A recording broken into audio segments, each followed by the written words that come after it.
Pernah kepikiran nggak semua penemuan hebat, dari obat-obatan canggih sampai aplikasi favorit di ponsel kita, itu semua mulainya dari mana sih?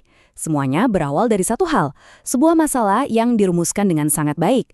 Nah, hari ini kita akan bedah tuntas gimana caranya para peneliti mengubah rasa penasaran jadi sebuah rencana aksi yang solid.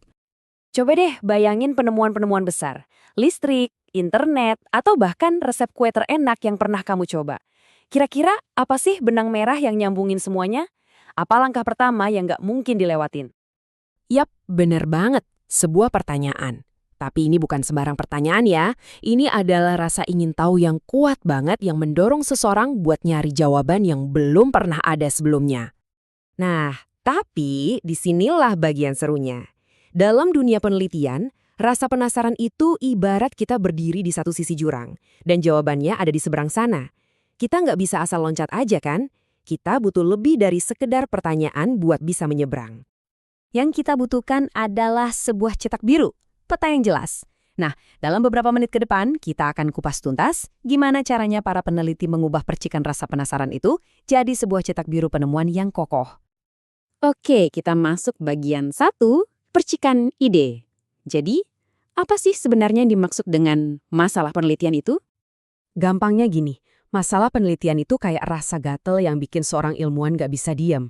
Bisa jadi itu sebuah celah, kayak potongan puzzle yang hilang, atau sebuah anomali, sesuatu yang gak berjalan semestinya dan bikin kita mikir, loh, kok bisa gini? Inilah alasan paling mendasar kenapa sebuah penelitian itu harus ada. Terus kenapa sih kita perlu mendefinisikan masalah ini dengan sangat teliti? Coba bayangin deh, kamu mau bangun rumah tapi nggak punya denah atau cetak biru. Pasti ancur-ancuran kan? Nah, masalah penelitian itu ya cetak birunya pengetahuan. Tanpa itu, riset cuma jadi tumpukan data acak yang nggak ada tujuannya, nggak ada arahnya sama sekali. Oke, kedengarannya penting banget ya. Tapi ide-ide ini datangnya dari mana sih? Kita masuk bagian 2 nih, menemukan percikan ide. Jawabannya, dari mana aja? Serius, bisa dari obrolan di warung kopi, pertanyaan iseng waktu di kelas, atau pas lagi baca artikel, terus nemu satu kalimat yang bikin kamu, tunggu dulu. Kuncinya itu bukan nunggu dapat ilham, tapi ngelatih mata kita buat ngeliat pertanyaan-pertanyaan yang sebenarnya tersembunyi di sekitar kita. Oke, ide emang bisa datang dari mana aja. Tapi nggak semua ide itu layak buat dikejar loh.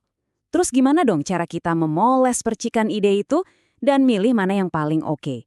Yuk, kita lihat di bagian 3. Anggap aja ini kayak checklist wajib sebelum kamu mulai petualangan riset. Pertama, topiknya menarik nggak sih? Cukup bikin kamu semangat begadang nggak? Kedua, relevan nggak? Jawabannya nanti bakal berguna buat orang lain.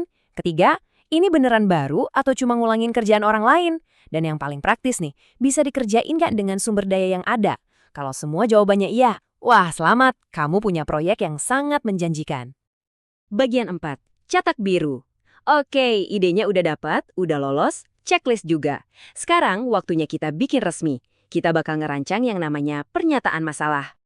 Nah, ini bedanya penting banget ya. Masalah penelitian itu kayak mimpi atau tujuan besar kamu. Misalnya, aku pengen pergi ke bulan. Nah, kalau pernyataan masalah, itu adalah rencana penerbangan lengkapnya. Dokumen yang ngejelasin kenapa kamu harus ke sana, apa aja yang dibutuhin, dan gimana cara kamu bakal sampai ke sana. Tujuannya cuma satu, fokus. Pernyataan masalah yang bagus itu kerjanya persis kayak lampu sorot di panggung yang gelap gurita. Dia cuma nyorot satu titik spesifik. Jadi semua orang, penelitinya, pembimbingnya, bahkan yang baca, tahu persis harus lihat kemana. Oke, teorinya cukup ya. Sekarang kita lihat gimana cetak biru ini beneran dipakai di dunia nyata. Kita bedah satu contoh yuk. Setiap pernyataan masalah yang solid itu selalu mulai dari konteks. Ini kayak adegan pembuka di film. Penelitinya seolah-olah bilang, oke guys, begini nih kondisi dunia sekarang. Di contoh ini, kita udah punya tes diabetes standar, namanya HbA1c. Ini fakta dasarnya. Terus muncullah plot twistnya, yaitu celah. Nah, disinilah peneliti nunjukin masalahnya. Dia bilang, iya sih, tes itu ada, tapi ternyata ada kelemahannya. Apalagi buat deteksi dini. Inilah rasa gatal yang mau diselesaikan sama penelitian ini. Dan yang terakhir, tujuan, alias solusinya. Setelah nunjukin masalah, peneliti ngasih jalan keluarnya. Di sini mereka mau ngetes penanda biologis baru, sebut aja ARSA, buat lihat apakah ini bisa jadi alat diagnosis yang lebih baik. Jadi, kelihatan kan polanya? Konteks, celah, tujuan. Itulah DNA dari setiap masalah penelitian yang keren.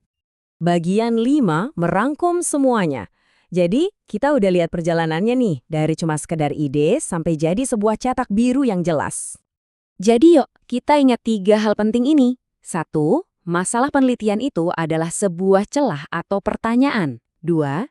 Pernyataan masalah itu adalah rencana aksi kamu buat menjawab pertanyaan itu. Dan 3. Rencana yang bagus itu selalu punya konteks, celah, dan tujuan. Inilah mesin yang ngubah rasa penasaran jadi sebuah kemajuan. Nah, sebelum kita selesai, saya mau ngajak kamu mikir. Di kerjaan kamu, di hobi kamu, atau di lingkungan sekitar, celah pengetahuan apa sih yang kamu lihat setiap hari? Masalah apa yang sebenarnya cuma nunggu ada yang bikinin cetak birunya? Siapa tahu, jawabannya bisa jadi penemuan kamu selanjutnya.